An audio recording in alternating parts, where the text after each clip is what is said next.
Og'iz burchagidagi ajinlar va nosogubkalar shunday muammolar uchun qanday muolajalar tavsiya qilinadi? Bugun bu haqida gaplashamiz. Yosh o'tganligi sababli suvoy to'qimalarimiz yemirilishni boshlaydi va yuzda kollagen ishlash sintezi pasayadi va ko'zimiz cho'kishni boshlaydi. Ko'z terisi, ko'z ostidagi terimiz juda nozik bo'lganligi sababli ko'z osti cho'kkani uchun butun og'irlik, ya'ni jirovoy paketlar butun og'irlikni nosogubkaga beradi. Nosogubkaga berganligi sababli brilyalar, nososloskalar osilishni boshlaydi.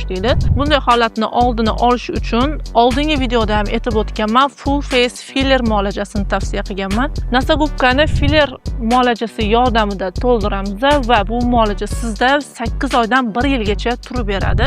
Ba'zi patsientlarimizda konturlari va skulalari yo'qolgan yuzlarimiz uchun nit muolajasini tavsiya qilaman. Nit muolajasi yuzni u holdan va holga to'plab beradi, ya'ni ko'tarib beradi. Yuzga lifting beradi, osilgan terini ko'tarib beradi va kollagen ishlashini 8 oy, 1 yilgacha, hattoki 16 oygacha davom ettirib beradi. Xulosa qilib aytganda, suyak to'qima hajmini tiklash uchun filler muolajasi tavsiya qilinadi. Yuzda osilishlar yuzaga kelgan bo'lsa, to'plab berish uchun nitlar tavsiya qilinadi. Agar yuzingizda chuqur ajinlar bo'lsa, full botox muolajasini tavsiya qilaman. Mani yo'qotib qo'ymaslik uchun obuna bo'lib qo'ying.